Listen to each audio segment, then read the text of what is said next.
You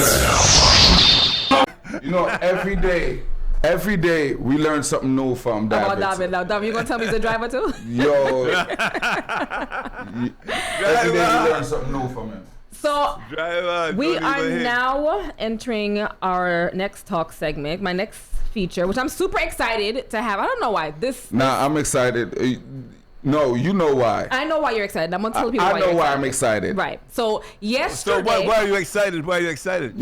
Yesterday. Yeah. Which was 420 would have been known as 420 Day, right? Yes. Now in cannabis culture, and I'm reading this offline, people, so don't kill me if I'm incorrect, because I'm not a cannabis smoker. Although I'm a lover of the scent, though. You should be a steamer. 420 refers to, and we're gonna talk about steaming just in a bit. Refers to marijuana or hashish consumption, particularly smoking around 4:20 p.m. It also signifies the annual celebrations on April 20th, which is written as 4/20 in the U.S. date format. The number 420 has become a shorthand for cannabis and its associated activities. Now, when I was thinking about this, I was like, all right, I want to talk about 420 because it's or marijuana on a whole, because it's such a huge thing in our culture, right? From Rastafari to just the layperson who smokes ganja, weed, those things, right? Lord knows I have been a partaker at some point.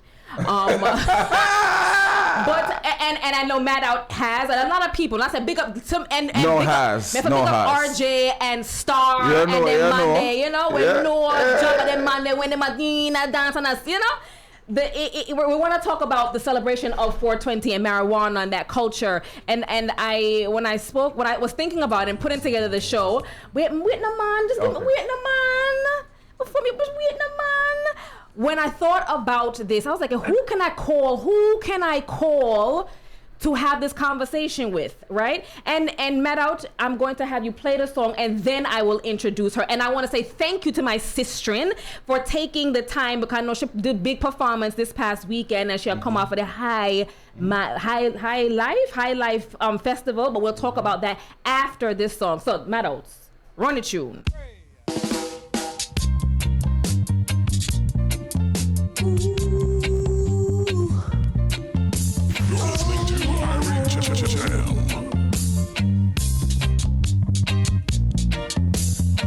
Inna the yard, St. Andrew Park, music a bubble, steamers a bubble, bun chalice a bubble from morning to dark. What am I doing? The ace.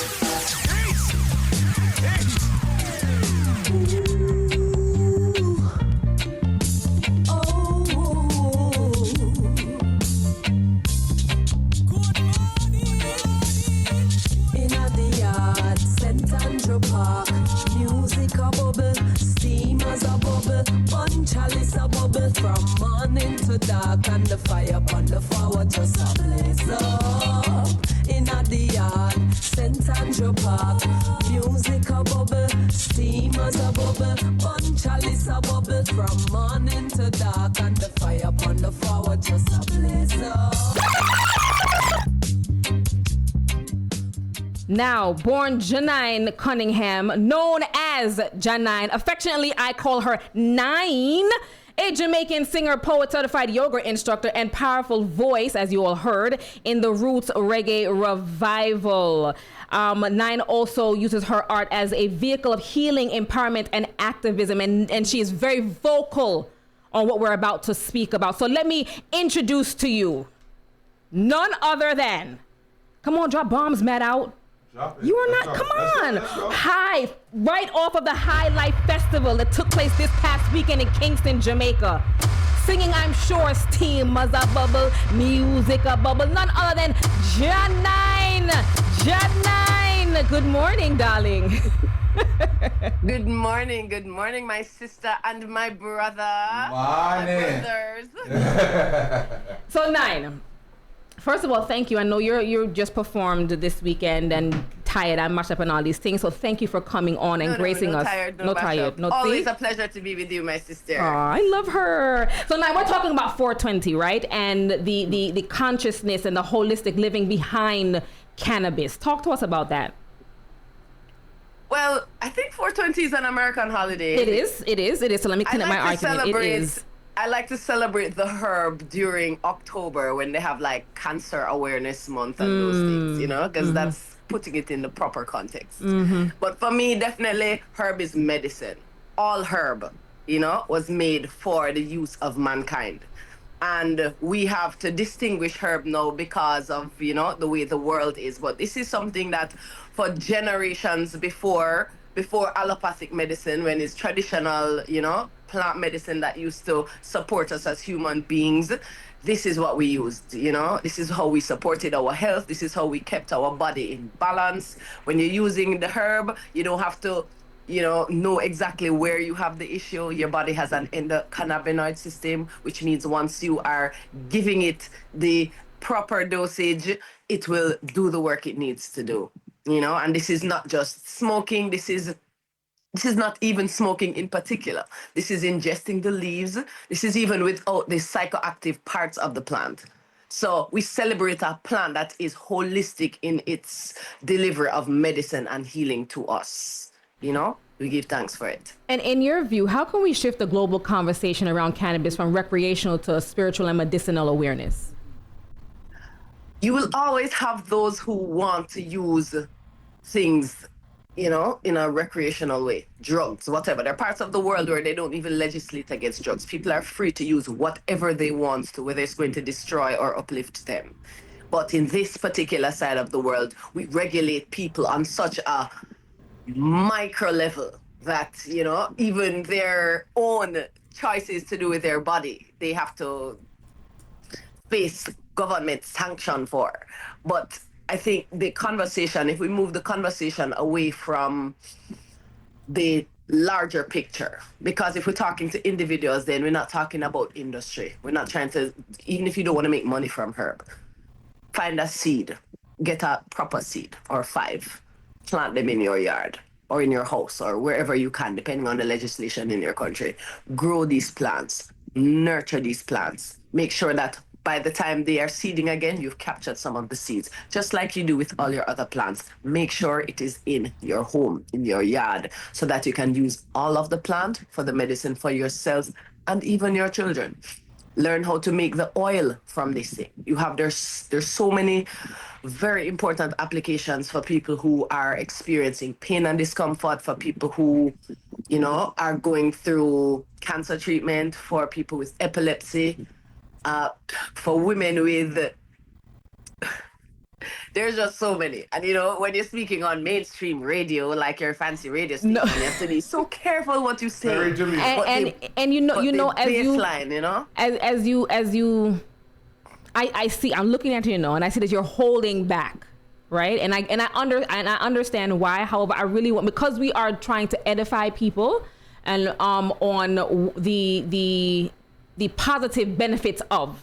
Yeah. Because for many years, between Jamaica and here in the States, it was vilified, right? The masses were told that we shouldn't be using it because it's going to kill our brain cells and just everything negative. And now that there's this celebration, this open celebration, here in the States, and I mean, Jamaica in the world, correct, you're right, in the world. I wonder, because you know, when you talk about marijuana and weed, you know, Jamaica is at the forefront and at the top of mind. Where is Jamaica on the culture of marijuana? With culture there comes community and commerce, right? Right. So where does Jamaica stand? And I want to say that we, as it pertains to cannabis, you know, the U.S. kind of takes their cues from Jamaica to a certain extent because of how Jamaica is known. I think it's the other way around. Do you? It's the other way around, as with everything else culturally, because the U.S. kind of dominates Western culture and even the politics of it. And so even our politicians are subject to the U.S. as well. So, but I think to be fair, right now, we are probably in the best place we've ever been where ganja is concerned, where marijuana, where cannabis, where herb, you know, because as a nation, people are not being persecuted in the streets as boldly as they were before. And Rastafari single-handedly just held the baton for so long. And now that the war is over, it is a different war. It is more an economic war to make sure that while the people who used to turn up their nose at dirty Rasta for having ganja and using ganja, and oh my gosh, these are the people who have inherited the legacy of, okay, now we can use herb. Now it's legal. We're going to build 400-acre farms. So there's the economics and the politics of it. So this is why I like to stick to the conversation about, on an individual level. And so for Jamaicans, they have the right to grow the plant in their homes to a certain number of plants. I think it's 5 plants that you can grow in your home. And I think 5 plants is more than enough if you know how to grow the herb. So I think it's important, to learn how to grow this herb. Just like moringa, everybody should have a moringa plant in their house, especially if you live on an island or in the tropics. So there are certain plants you just have to have growing in your home, certain herbs, cannabis in particular. So you have to know everybody's grandmother has one of those bottles, or most people's grandmother back in the day used to have those bottles with the ganja leaf and the buds and the leaves and the pimento and maybe some cloves and the full bottle of white rum, right? Wow. And you put that on your knees, on your anywhere you're having, pains. Issues. You put that there, right? But I like to talk about herb in the context of other plant medicine, other herbs in that way, because it's very important to remember that, yes, this is an economic crop. Yes, I mean, people are smuggling it still and it mixed up with all of the other class A drugs because it is moved in the same circles because of its economic potential. But at the very baseline, you have an individual right to it. And if you take a seed with your best intentions and grow that plant and nurture that plant is going to give you medicine that will heal your family. Yeah, learn how to make the oil. Get enough so that 5 plants can give you a pound of herb. I think so. And if you get that pound of herb, if you are growing it properly, you can get a pound at least off of them 5 plants. You take that, you reduce it down, break it down, pick off the buds, put it aside, then you get some isopropyl alcohol, or they have like rice-derived alcohol, but you just want like one of them really high 90% 91% alcohol. Pour it down on the broken down herb and let that sit. Let that sit for maybe a few hours. And when it reduces, you'll start to see the alcohol change color. And then you're going to take that now and you're going to strain it off. You're going to strain it off with a cheesecloth and squeeze out the herb. And then you're going to take that now and you're going to reduce it down in a rice cooker. I'm giving you gorilla style of making the oil, right? At the very, very least. You're making sure you have good quality herb. Obviously, this is not herb with mold or anything. So you're going to, you're not hurting yourself, not harming yourself. You reduce that down and you reduce it down in the rice cooker. Reduce it down until you get that nice, thick, golden brown sometimes oil. Then you take a big syringe and you pull it out and pull it into that syringe. A glass syringe, ideally plastic if it's that alone you have, right? Just wait till it cool a little bit.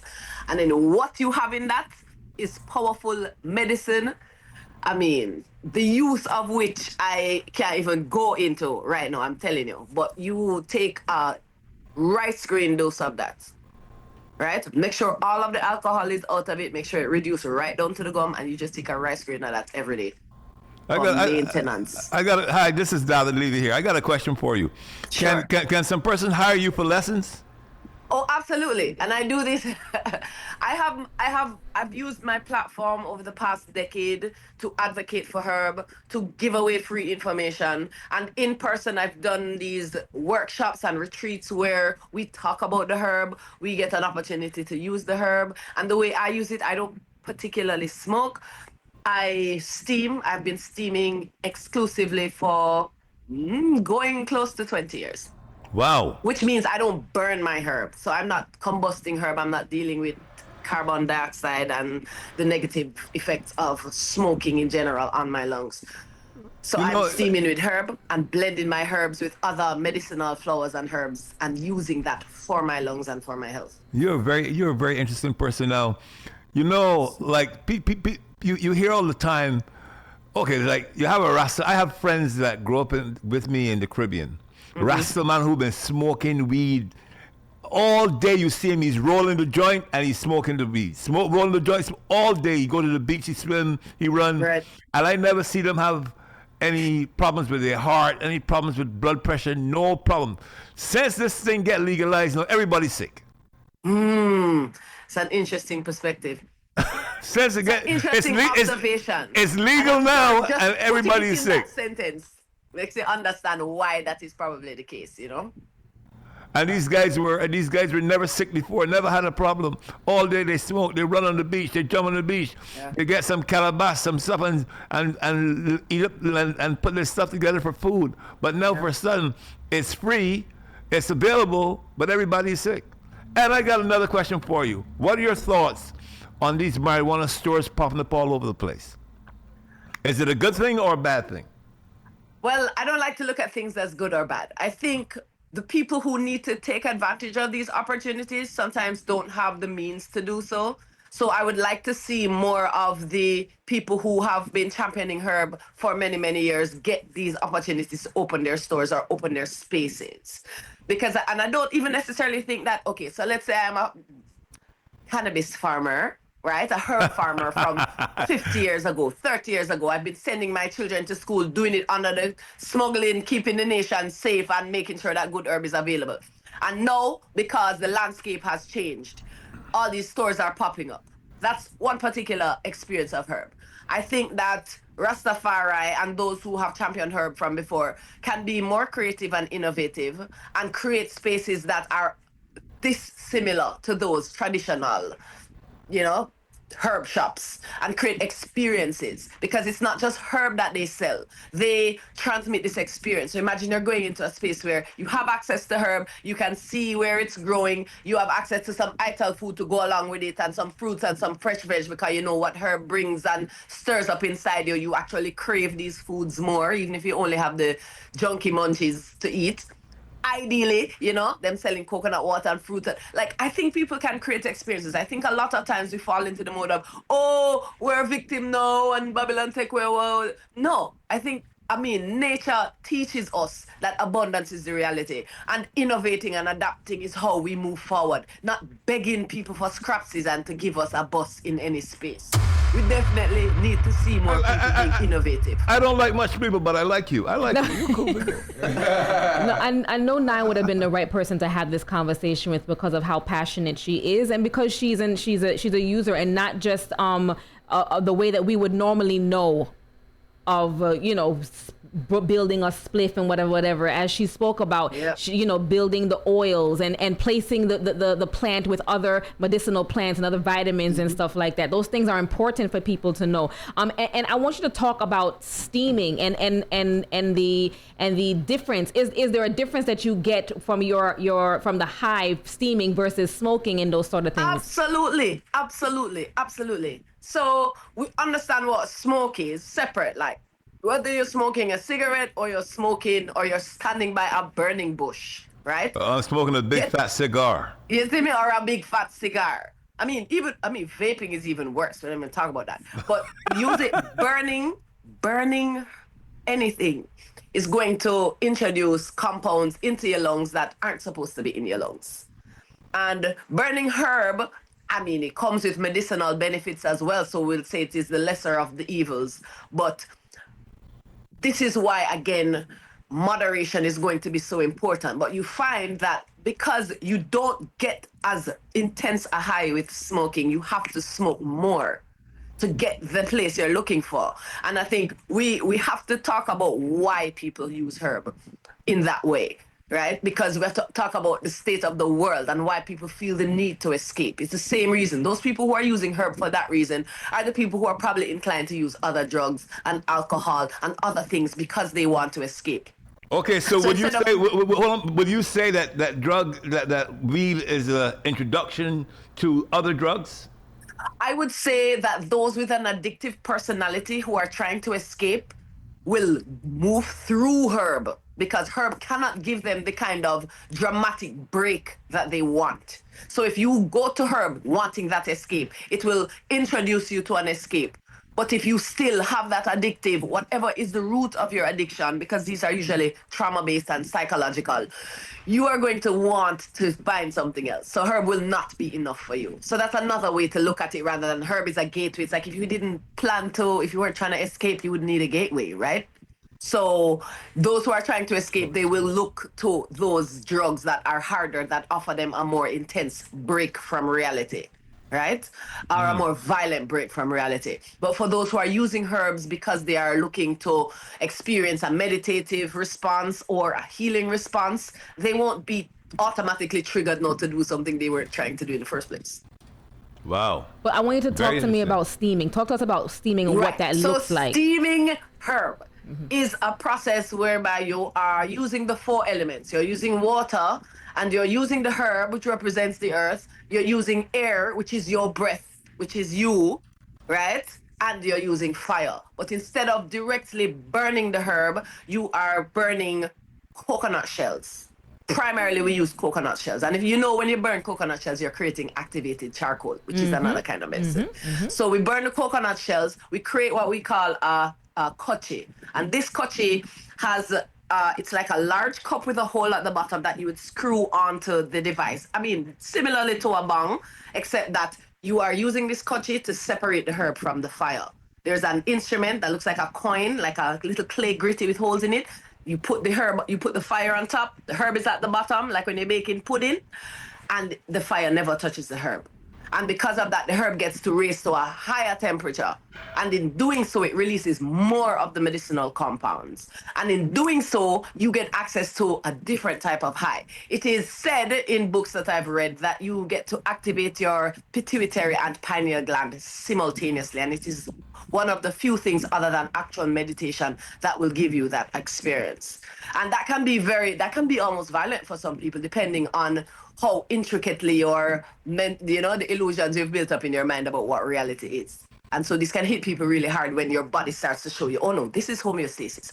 This is what reality is, and you start to think about all of the madness that you're doing and how you're treating your body, and you start to feel. And for people who are disconnected from their internal environment, this can be very frightening. Yeah. But for others, we take it, we know, okay, when you're going to steam to a certain level, you don't have anywhere to go, you don't have any work to do. You can go through 3 loads. You make sure that where you want to lie down is set, your coconut water, your fruits, all of these things are set to replenish the electrolytes, just like any other treatment. So when people are treating it like medicine, they approach it differently. The ritual of steaming, it takes more time. So it increases the reverence and the meditative feeling that you will get when you're using it. And you don't have to use as much herb. You use so much less herb, so it's much more efficient. And when you're done steaming and you shake it out, if you put a little bud in, you'll see that same little bud. You don't even have to crush it. And you squeeze it, it turns to brown powder because it's fully dehydrated, no combustion. Very efficient. Wow. You know what? I learned so much. When you speak of marijuana, everyone thinks of Jamaica. But there's a little island called St. Vincent and the Grenadines that has been around for a long time, and they seem to be in the talk when it comes to great herb. Where is St. Vincent and the Grenadines in this situation with marijuana? I've heard about the Vinci herb as well. There are places in the Caribbean who are doing a really great job, and I think it's because of the nature of their soil and because they have a lot of unspoiled or like virgin soil and virgin areas in the island, and also because the people are patient and grow herb well, and they have learned from Jamaica. So I know people who move herb in boats across the waters. So it's still one. You're a real bad girl. Who, me? I don't know what you're talking about. I mean, now it's legal to do it, but I know people who've been moving boats across the waters for a long time. And in the best of senses as well, because they're growing herb, they're teaching the best method. So it's almost like herb culture brings people together. It brings all of the people who use herb together. So when you're talking about the Caribbean, you don't even have to talk about the islands separately, because it's one culture of herb that moved through the island, separate from the politics or the economics of any island. Herb has been its own economics and its own trade route and its own, culture for so long. And I don't think that has really changed. I think a lot of things have come that have given us opportunities to even make that better. But as I said before, people have to innovate and people have to be willing to change the stigma, Now, David, we could have a whole conversation. We could take up the rest of the hour, another 2 hours with Nine, because she also lived in Tanzania. So I'm also I'm interested to hear what that was like there. But however, we don't have the time now. We don't have the time. We got to bring her back. We got to bring her forward again. We have to bring her forward again for sure. But what I do want to talk, we're speaking tonight about marijuana, and only because here in the U.S. the herb, only because here in the U.S. it was celebrated yesterday, and I just wanted to kind of bring awareness to it, right? But Jah9 is an artist, a reggae artist, and Nine, I want to one of my aspects. Well, she already know where my heartstring cut, so we don't have to talk about that. So Nine, I want you to talk about your latest project, where you're going with it. If you want to share what's next and all the things. Well, thank you for the opportunity. Sure. So the latest project I'm working on, I'm calling it the Open Heart Project. And it was born in Tanzania. The first song, called Open Heart, is kind of a segue for my audience. Those who have known and followed me and have given me strength through all these years and are used to militant revolutionary Nine. You know, I wanted to segue them into where I am heading. I went to Tanzania, I softened, I learned so much about myself. I mean, that's, as you say, a holipa talking, holipa. But to cut it short, in softening and connecting with my own feminine there, I was able to even have my son there. And in doing so, I had different things to say. And I was watching the world from the outside, because Tanzania didn't really have a pandemic, you know. We were in our own protected little bubble watching the world fall apart, and that really gave me a unique perspective. And I thought, you know, the revolution is changing. A lot of people, when they were on lockdown, is the first time they've ever spent so much time with them partner and them children, and them realize I don't even like these people, really. Oh my God, you know. And as rough as it is, that decision, that conversation where the men are talking to the women and the sisters are really meeting the brothers at where they are. The brothers are able to feel seen and feel emotionally open, so that they can express what they're going through. And, you know, the family is now facing. Just a lot of issues came up out of that time. And I don't think the issues are now fighting the system. I think what we really learned was we need each other. We have to build bridges within our relationships, within our families, because when the Gideon bust, we are all we have. So the Open Heart Project is really bridging that gap and using music in a creative and sensual and entertaining way to bring these conversations to the fore. So songs like Open Heart, and moving on to songs like Match, where we're talking about just how good it feels to be in the safe space of a man who understands himself, a comprehensive man who loves women, loves nature, will protect you, will, you know, knows what he wants, knows how to take care of himself, and how easy it is for even us powerful women to surrender in spaces like that, you know. And then moving on to the next single, which is coming soon, talking about it's not always perfect. Sometimes things fall apart. Where do we go after that? But having those conversations out loud, because nobody's having these conversations in a balanced way. I think we have a lot of gender war happening and fracturing of the principle of gender as well. So somebody who has lived and understood, and I'm a big woman now. I am qualified, right? I have a degree as well. So we're qualified to talk about these things, and we want to hold space to have these conversations. So the Open Heart Project has begun. You are the Open Project. I am the Open Heart Project. So, you know. So I first I want to say, not first, as we wrap things up, Second. Finally. I thank you for who you are, for the consciousness and the awareness that you're bringing to the fore, not just in and around cannabis, but even just our sexuality and our sensuality as women. And I think what you said was important, taking yourself out of whatever the situation is going. You went to Tanzania and kind of found your feminine side and whatever that looks like, right? And I think, as you said, those conversations are important. Tell our listeners where they can find you, where they can find the music. And go ahead. Jah9 online. So you look for Jah9 online, you'll find me on Instagram, you'll find me on TikTok. I mean, I haven't done anything on these spaces. Really and truly, I'm not a social media fan, but go type in Jah9, right? This is 2025. You type in Jah9, you'll see my website. All my lyrics are there, all my music is there, merchandise, everything.